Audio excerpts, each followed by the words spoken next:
ইফালে শিৱসাগৰত জলজীৱন মিছন আঁচনিৰ নামত ভয়ংকৰ অনিয়ম নিৰ্মাণকাৰী ঠিকাদাৰ নিৰ্মল মোৰেৰ বিৰুদ্ধে কেলেংকাৰীৰ অভিযোগ উত্থাপন কৰিছে ৰাইজে নিৰ্মাণৰত অৱস্থাতে এফালৰ পৰা পাইপ ফটাক লৈ ক্ষোভ প্ৰকাশ কৰে ৰাইজে আনফালে ঠিকাদাৰৰ বিৰুদ্ধে বিগত দুমাহ ধৰি আঁচনিৰ কাম নিৰীক্ষণ কৰিবলৈ নহাৰ অভিযোগ তুলিছে ৰাইজে শীঘ্ৰে আঁচনিখনৰ নামত চলি থকা অনিয়মৰ বিৰুদ্ধে বিহিত ব্যৱস্থা গ্ৰহণৰ দাবী জনাইছে অঞ্চলটোৰ লোকসকলে সমান্তৰালকৈ উল্লেখ কৰিব লাগিব যে বিগত বৰ্ষত চৰাইদেউত এজন ছাত্ৰ নেতাক অন কেমেৰা সৰ সুধাই চৰ্চালৈ আহিছিল এগৰাকী ঠিকাদাৰ নিৰ্মল মোৰে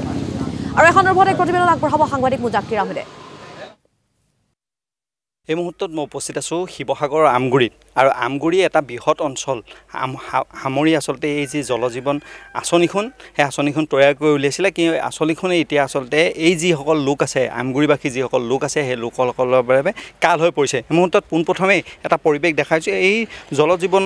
আঁচনিখন সেই আঁচনিখনৰ এটুপি বিশুদ্ধ খোৱা পানীও আসলতে ৰাইজে পোৱা নাই তাৰ পৰিৱৰ্তে এই মুহূৰ্তত যদি জলজীৱন আঁচনিখনৰ যি পৰিৱেশ সেই পৰিৱেশটো যদি এই মুহূৰ্তত চাই তেতিয়াহ'লে গম পাব হেলুৱে ধৰা অৱস্থাত এই যি পানী যি ষ্ট'ৰেজসমূহ আছে এই ষ্ট'ৰেজসমূহ আৰু প্ৰায় 1,42 লাখ টকাৰ ব্যয় সাপেক্ষে নিৰ্মাণ কৰা এই যি জলজীৱন মিছন সেই জলজীৱন মিছনটো যি ঠিকাদাৰী যি প্ৰতিষ্ঠান আছিলে সেই ঠিকাদাৰী প্ৰতিষ্ঠানটোৰ নাম হ'ল JM আগৰৱাল কোঅপাৰেটিভ শিৱসাগৰ যিটো শিৱসাগৰৰ এটা আৰু এই যি ঠিকাদাৰজন সেই ঠিকাদাৰ হ'ল বিতৰ্কিত যি ঠিকাদাৰ নিৰ্মল মোৰে আৰু এই নিৰ্মল মোৰে সেইজনে ঠিকাদাৰ যিজন ঠিকাদাৰ আসলতে আজিৰ পৰা কিছুদিন পূৰ্বে সোণাৰী এজন ছাত্ৰ নেতাক প্ৰহাৰ কৰিছিলে অন কেমেৰা প্ৰহাৰ কৰিছিলে কাৰণ এটাই আছিলে যে এই যি জলজীৱন মিছনৰ যিটো বিসংগতি সেই বিসংগতি উদঙাই দিয়াৰ বাবে অন কেমেৰা এজন ছাত্ৰ নেতাক তেওঁ প্ৰহাৰ কৰিছিলে আৰু এইজন নিৰ্মল মোৰে আসলতে পৰৱৰ্তী সময়ত এজন সাংবাদিকক প্ৰহাৰ কৰিছিলে এই বিতৰ্কিত ঠিকাদাৰজনে কাম আৰম্ভ কৰিছিলে এই শিৱসাগৰ এই আমগুৰিত প্ৰায় 1,42 লাখ টকাৰ ব্যয় সাপেক্ষে নিৰ্মাণ কৰা এই যি জলজীৱন মিছনৰ যি আঁচনি সেই আঁচনি কাম আৰম্ভ কৰিছিলে আৰু কামৰ নমুনা এই মুহূৰ্তত মই পোনপটীয়াকৈ প্ৰতিদিন টাইমৰ দৰ্শকসকলক দেখাইছোঁ এই মুহূৰ্তত ফুল ভিজুৱেলছসমূহ মই দেখাইছোঁ যিহেতু প্ৰতিদিন টাইমৰ দৰ্শকসকলক এই মুহূৰ্তত দেখাইছোঁ আৰু ইয়াৰ স্থানীয় যিসকল লোক আছে এই লোকসকলৰ লগত মই কথা পাতিবলৈ চেষ্টা কৰিম যিহেতু